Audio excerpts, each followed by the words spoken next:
Chapter 4, My Father Finds the River. The jungle began just beyond a narrow strip of beach. Thick, dark, damp, scary jungle. My father hardly knew where to go, so he crawled under a wahoo bush to think and ate 8 tangerines. The first thing to do, he decided, was to find the river, because the dragon was tied somewhere along its bank. And then he thought, well, if the river flows into the ocean, I ought to be able to find it quite easily if I just walk along the beach far enough. So my father walked until the sun rose, and he was quite far from the ocean rocks. It was dangerous to stay near them because they might be guarded in the daytime. He found a clump of tall grass and sat down, and then he took off his rubber boots and ate 3 more tangerines. He could have eaten 12, but he hadn't seen any tangerines on this island, and he could not risk running out for something to eat. My father slept all that day and only woke up late in the afternoon when he heard a funny little voice saying, "Queer, queer, what a dear little rock, I mean, dear, dear, what a queer little rock."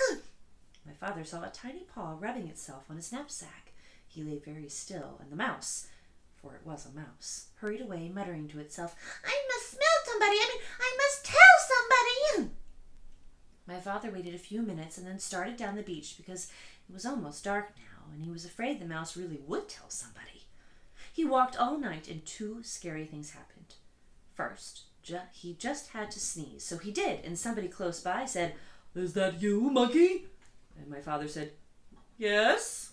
And the voice said, "Well, you must have something on your back, monkey." And my father said, "Yes," because he did.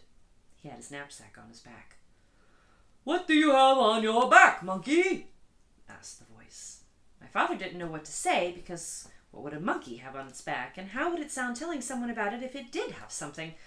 But just then another voice said, "I bet you're taking your sick grandmother to the doctor's."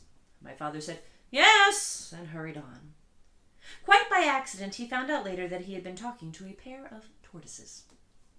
The second thing that happened was that he nearly walked right between 2 wild boars who were talking in low, solemn whispers.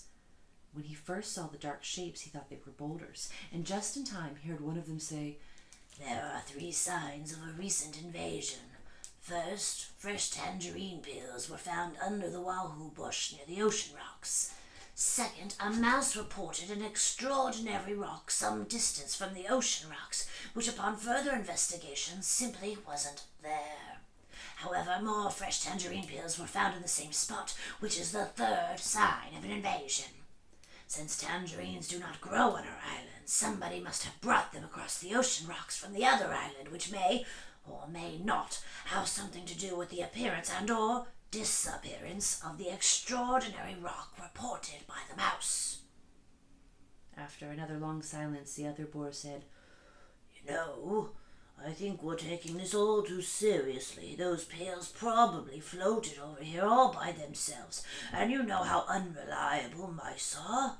Besides, if there had been an invasion, I would have seen it." "Perhaps you're right," said the first boar. "Shall we retire?" Whereupon they both trundled back into the jungle. Well, that taught my father a lesson, and after that he saved all of his tangerine peels. He walked all night, and towards morning came to the river, and then his troubles really began.